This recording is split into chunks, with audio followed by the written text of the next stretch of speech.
Arman Tsarukyan just destroyed Dan Hooker at UFC Qatar by registering a successful submission in just the second round. After such a dominating win, MMA pros and Arman himself believe that he should be fighting for the title next against Ilia Topuria. The middleweight champion Khamzat Chimaev looked impressed with Arman's performance and is now pushing for Arman Tsarukyan to get the next title shot. He hails Arman as the best in the division and the rightful #1, saying there's no question he deserves a chance at the belt. Performance was crazy like what I accept.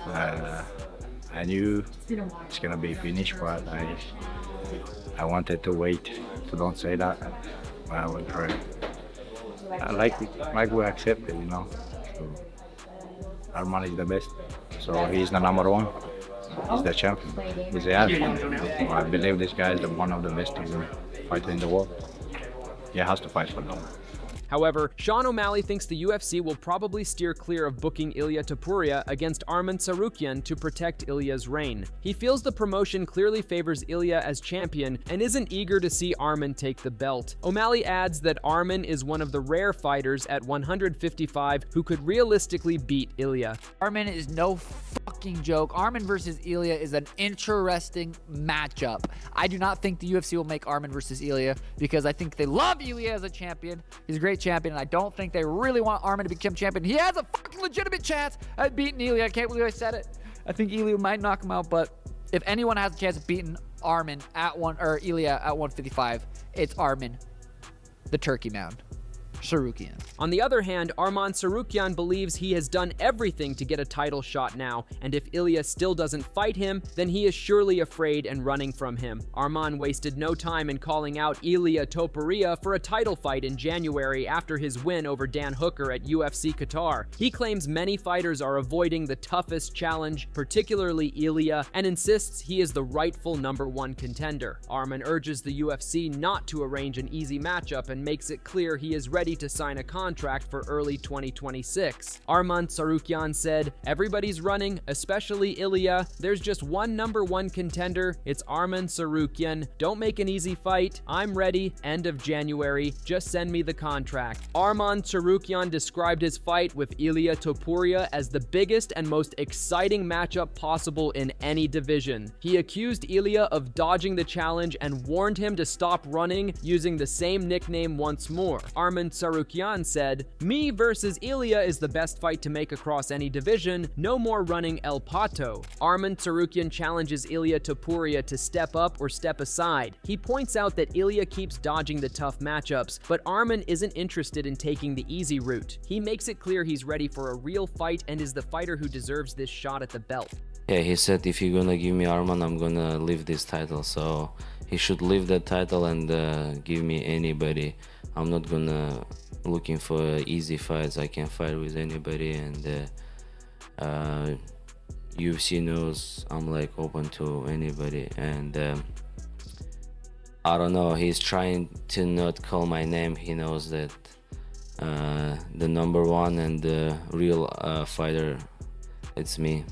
On the other hand, Ilia Topuria slammed Arman Tsarukyan by sharing a video of their interaction at UFC Qatar. Although it appeared friendly at first, Ilia changed his tone, claiming Arman acted tough online but stayed quiet in person. He mocked Arman for freezing up and suggested he could handle him easily. Ilia also mentioned that he lightly slapped Arman in the video, saying Arman just laughed it off before later trying to act tough on social media. Ilia Topuria said, "Arman, every time we see each other in person, you freeze up like a scared duck with no idea what to do. You know I handle you however I want. I fight whoever the UFC chooses. And remember, I slapped you and you just laughed, then you go around acting like a gangster. So keep going, you're on the right path, just a few levels below me, kid." Arman was surprised by such a statement from Ilia and responded by brushing off the incident, saying Ilia had only lightly touched his neck and exaggerated it online as a slap. He implied Ilia was acting out of insecurity and stressed that he doesn't need to show toughness on social media because his real work happens inside the cage. Arman added that if Ilia wanted to experience a real slap, he would be happy to demonstrate soon, ending with a mocking jab. Arman Tsarukyan said, "Bro, you touched my neck like we were taking a family photo and now you're calling it a slap online. The clip is clear. Your insecurity's even clearer. I don't need to act tough for Twitter. My work is inside the cage. If you want to know what a real slap feels like, I'll be happy to educate you. See you soon, El Pato. Meanwhile, Michael Bisping reacts to the Arman vs. Hooker fight by praising Arman Tsarukyan's performance as outstanding. He notes that Dan Hooker is a fan favorite with an entertaining style, a new muscular look, and a confident attitude. Bisping recalls how Hooker had talked a lot and thrown jabs at Arman before the fight, despite having several losses. He adds that many expected Hooker to do well, particularly given his win over Mateusz Gamrot, who had previously defeated Arman. What was an incredible performance from Arman Tsarukyan. Dan Hooker, I think it's fair to say that everyone loves this guy. He's very entertaining. This new version with the tattoos has put on a lot of muscle. He doesn't care. He's got swag. His dress sense has changed. He's dyed his hair like Eminem. He's talking a lot of shit. He was calling Arman every name under the sun. Title contender, the guy that beat Ilia, and now he's losing to Dan Hooker, the bloke from New Zealand who's lost a third of his fights. And I think he convinced a lot of people that he was going to do well. And, you know, granted, he has beaten the likes of Mateusz Gamrot that beat Arman Tsarukyan. Michael Bisping highlights Arman Tsarukyan's complete control during the fight. He emphasizes how Arman lands precise punches, knees, and kicks while seriously damaging Hooker's leg. On the ground, Arman nearly locks in a crucifix and unloads punishing elbows. In the second round, he maintains relentless pressure, secures another takedown, and finishes with a choke. Bisping still respects Hooker's toughness, but notes that Arman clearly represents the new generation, and Ilia's silence, combined with his past remarks about vacating the belt, sends a strong message. Arman was fantastic. On the feet, he cracked him, he connected with knees, kicks, he butchered up his calf. I mean, everything that he was throwing was landing with authority. Then he took him down, almost crucifixed him, elbowed the crap out of him and just made life miserable for Dan Hooker. And then in the second round, it was more of the same. He went out, butchered him up, landed some shots, took him down, and then choked him out. Listen, no disrespect. Dan Hooker's incredible, right? And there's no shame in losing to Arman Tsarukyan. He is kind of like this new generation. He was to fight Ilia Topuria. Ilia Topuria was in attendance, but he has been very quiet, and he did say that he would rather vacate the belt than fight Arman Tsarukyan. Sean O'Malley shared his reaction to the Arman vs. Dan Hooker fight at UFC Qatar and admits he was blown away when Arman twisted his neck to slip out of Hooker's guillotine. He can't believe the move and calls it absolutely shocking. Big dick swinging here. Arman with a head outside single leg goes into a head inside leg. Dan Hooker pulls guard. He's got that same guillotine. Oh my God. What the fuck? Arman just did a 360 180 backwards to get out. What the fuck happened? His neck, he just twisted. It's all that shit he does in the fucking workouts and shit. He just twisted the other way. You don't usually turn that way, and he did. Ow. Dude, he just went, I'm an owl. He just decided to be an owl for a little bit. Now Dan Hooker's on his back again. 3.5 minutes left to go. Robert Whitaker reacts to the Arman vs. Hooker fight with admiration for Tsarukyan's skill and athleticism. He highlights how smoothly Arman escapes Hooker's tight guillotine, showing perfect balance of technique and flexibility. Whitaker notes that the first round exchanges along the fence quietly wear Hooker down, draining his arms and energy without flashy strikes. Once the fight hits the ground in the second round, Arman's guard work and positional control stand out as some of the cleanest Whitaker has seen in years, underlining just how dominant and composed he is throughout the fight.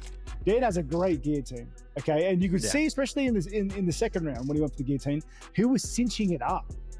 He was in the midst of cinching it up, but then Arman obviously spun out like the perfect blend of athleticism, instinct, and technique. It was just, was never in any danger. I thought Arman didn't do a lot of work in round one against Fence, but it looked like he took a lot out of Dan's arms and body, like that contest of strength and grappling in that first round. I felt Arman kind of invested, in that round. And then round two, when he was in guard, that would have to be some of the best guard work I've seen, I don't know, in a while. Robert Whitaker notes that something seems off with Dan Hooker, as if he picked up an injury or unexpectedly gassed after the first round, because his guard usually looks much stronger. Arman Tsarukyan, however, powers through with relentless pressure and tight elbows from inside the guard. Whitaker is impressed by Arman's shoulder flexibility, speed, and how small he looks compared to Hooker, yet he still controls the positions. He even pulls off rare submissions from guard, while Hooker struggles to respond, opening up and just defending under constant pressure. To the point where I think there was something wrong with Dan. Like Dan had injured something, or he was unexpectedly gassed from that first round. Like there was something there was a spanner in the works because Dan has a better guard than that, but Arman was just kind of blasting through it. And those tight elbows from guard, like, oh, bro. I don't know. I was looking at his flexibility of his shoulders, man, and the speed and the shorter arms than Dan, obviously, because Dan looked like a giant there. Arman looked tiny up against Dan, okay? But still, like, I don't know. He just, and then, with the ground and pounding from guard, which you don't see a lot of. And Dan really had no answer for it. He opened his guard and was kind of just shelling up. Arman Tsarukyan gave a shout out to Dan Hooker for stepping up and making the fight happen. He admitted that without Hooker taking the matchup, he probably wouldn't have fought this year and could have missed a shot at the title next year. Arman added that Hooker's decision not only kept him active, but also brought him money, attention, and bigger opportunities moving forward. Dan is a good fighter, good man, but you know he's not on that level. He took a chance, he got the money, but I want to say thank you for him too, because if if he didn't take this fight, I couldn't fight this year, and next year probably I'm not gonna get the title. But because of him, I'm here. I got the win, I got money, I got everything, attention. You know, I just want to say thank you to him too. Dan Hooker responded by returning the respect, praising Arman's comments, and acknowledging the sportsmanship. Dan Hooker replied, "Respect, mate, absolute class." Dan Hooker took his loss to Arman Tsarukyan in stride, posting a playful message about probably never winning a title. He joked that he'll stick around to challenge and frustrate as many fighters as he can, saying that if he can't claim the big rewards, no one else will get them without a fight either. Well, you've got to face the cold hard truth, so you're probably never going to get hands on a title, but I'm going to hang around as long as I possibly can and ruin as many people's hopes and dreams as I can, because if I can't have nice things, no one can. Cheers. Cheers to that. Paddy Pimblett and Ilia Topuria had a little verbal exchange when they were crossing paths at UFC Qatar. What's happening, guys? Yeah, man. Come on, chill it, so calm down. Okay. Let's just leave it like that. Paddy Pimblett is also one of the top contenders to fight Ilia, especially due to his old beef with the Georgian fighter. Paddy Pimblett even shared his frustration over the delay in finalizing his fight with Ilia Topuria. He doesn't understand why the bout hasn't been officially contracted yet, and says he's waiting to see how things play out in the coming weeks. You know, me and Topuria's got the storyline built in. It's all there. It's half nice for me that he won the belt, even though I don't like him. I'd rather him not be a 2-division champ. It's better for me that he won the belt, because if Charles would have won, then I definitely would have had to fight someone else first. You know what I mean? But with Ilia having the belt, it's just a storyline's already set up. It's all ready to go. Exactly. So I don't understand why it's not announced and why it's not already made and written in a contract, but we'll see what happens over the next few weeks. Robert Whittaker adds that he wants to see Paddy Pimblett in a title fight, but first believes he needs to take on Charles Oliveira. He notes that a matchup with Oliveira would bring Paddy closer to a shot at the belt, and says he's excited to see him compete for it. And I'd like to see him fight Max even, because those fights get him to the title. And you know, I want to see him get to the title, because like I said, the growth of him has been exponential.